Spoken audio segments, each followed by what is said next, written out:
month's Master Tech session will cover electric door locks, the electric tailgate lock for the station wagons, and electric windows.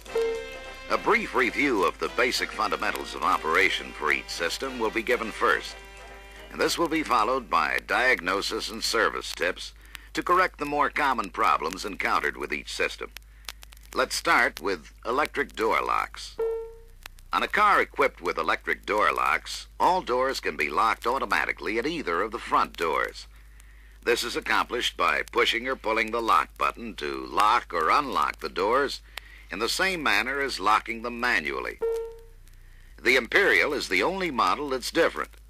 A switch on either front trim panel locks all doors electrically. The push buttons are only for manual locking or unlocking of any individual door. The left front door can be unlocked manually with the inside remote handle. This is the same action employed on models not equipped with electric door locks. With electric door locks, this action is completely independent of the electric door lock system.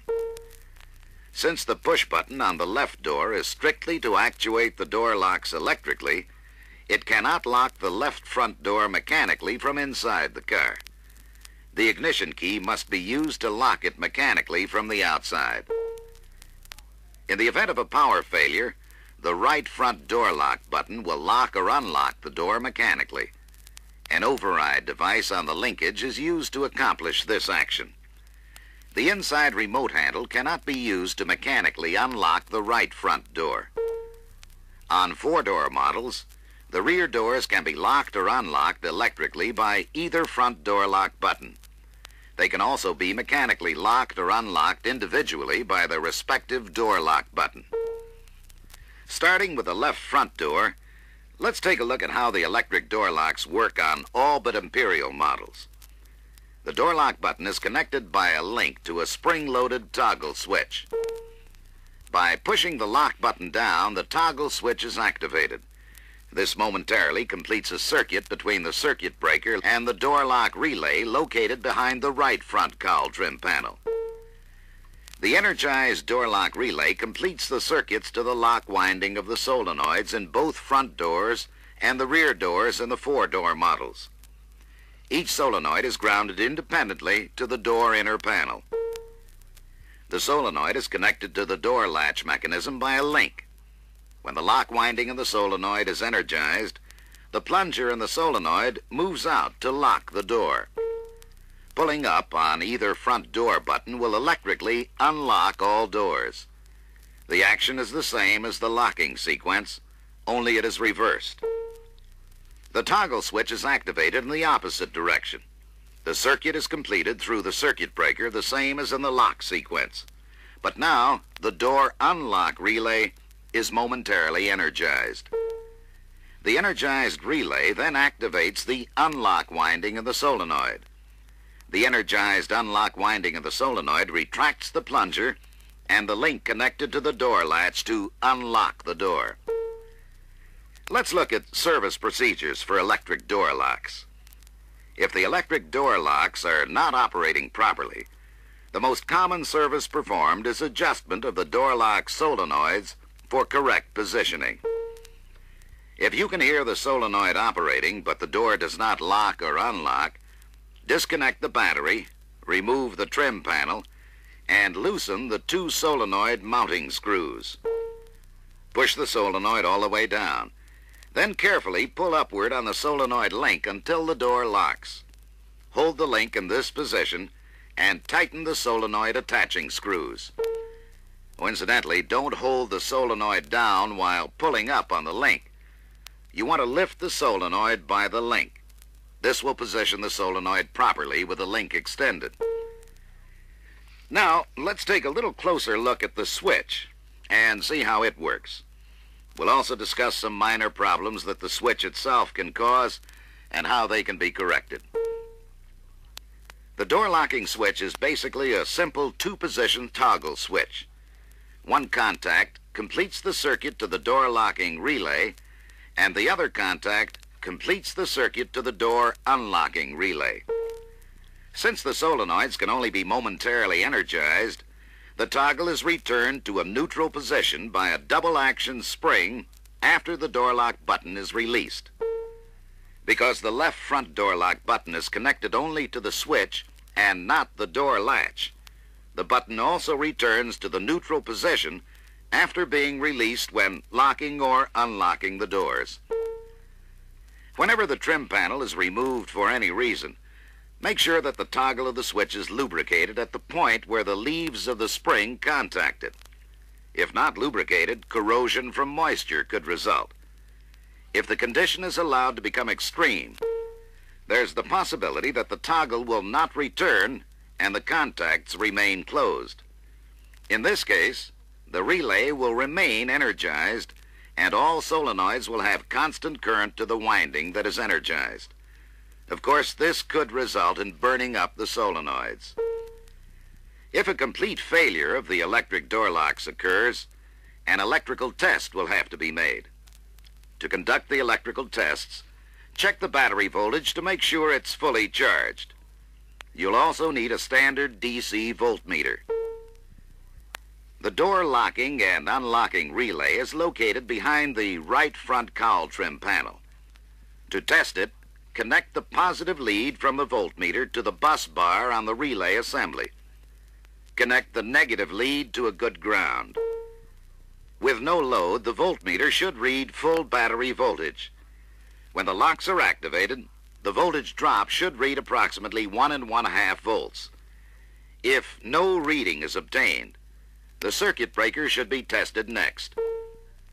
To test the circuit breaker, connect the positive lead from the voltmeter to the light green terminal of the circuit breaker. Connect the other lead to any good ground.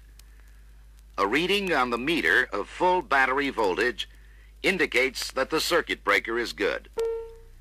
If a reading of full battery voltage is not obtained, connect the voltmeter to the battery terminal of the circuit breaker. If a reading of full battery voltage is obtained in this manner, the circuit breaker is probably defective and should be replaced. In some instances, a full battery voltage reading on the meter will not be obtained with the meter connected to either side of the circuit breaker. In this case, inspect the wiring for a break or a loose connection at any point. If the solenoid has been properly adjusted and the switches, circuit breaker, and relay are not at fault, but the door will not lock or unlock electrically, the solenoid must be replaced. If it is necessary to replace a solenoid, follow the procedures outlined in the service manual. Whenever replacing a solenoid, it is especially important to properly adjust the solenoid for correct positioning. The power auto lock tailgate now is optional on most Chrysler Corporation station wagons. It provides increased protection for rear compartment passengers by locking the tailgate automatically when the ignition is on. The tailgate may be unlocked electrically when the ignition switch is on. This is accomplished by actuating the tailgate unlock switch located on the instrument panel. The switch must be held in the engaged position until the tailgate has been opened. When the spring-loaded switch has been released, the tailgate latch will return to the lock position automatically if the ignition switch is on. When the tailgate is closed, it will be locked. With the ignition off, the tailgate can be unlocked electrically when the unlock switch is activated. However, the tailgate remains unlocked until the ignition is turned back on.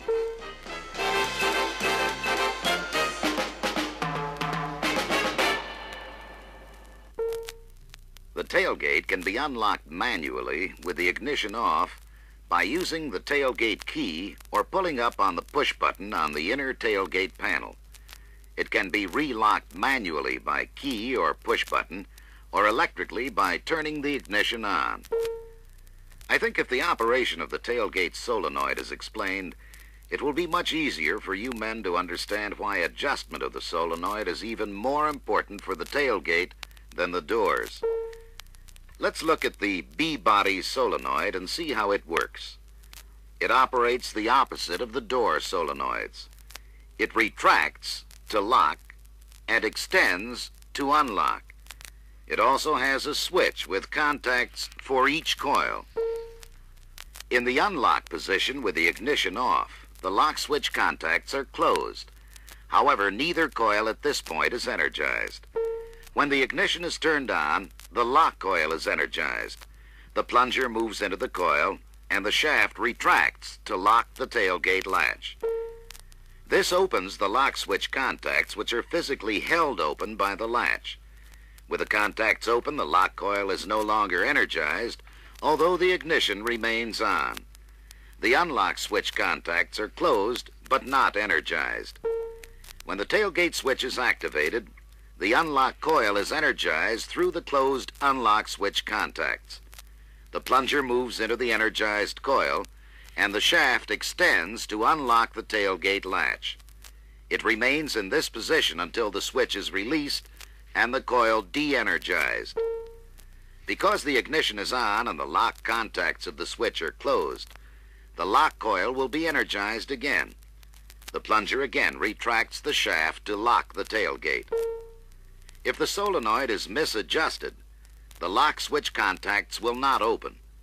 The coil will be continuously energized by closed contacts and will result in a burned-up solenoid. In the event of improper tailgate auto-lock operation or removal of the locking control assembly or solenoid for any reason, the solenoid and locking control assembly must be adjusted to ensure proper operation of the system. Failure to adjust the solenoid or locking control in the proper method could result in a burned-up solenoid or inability to lock or unlock the tailgate electrically. To make these adjustments, open the tailgate door in the tailgate fashion. After removing the trim panel, this is how the system will be viewed as you stand behind the tailgate. First, disconnect the solenoid from the wiring harness and the solenoid link from the locking control assembly. Then loosen the locking control assembly mounting screws and push the button to the lock position. Position the locking control assembly so that there is approximately 1/16 of an inch clearance between the locking lever and the mounting plate. Hold in this position and tighten the mounting screws. To adjust the solenoid, the mounting screws must be loosened. Then attach the link from the solenoid shaft to the locking control assembly. Push the solenoid toward the locking control assembly. Hold the solenoid gently but firmly with the left hand. While holding the solenoid, push the locking button until the locking control assembly bottoms out in the lock position. Allow the solenoid to move only the distance that the locking action requires. The solenoid is now properly located in the correct position. Hold the solenoid in this position and tighten the mounting screws.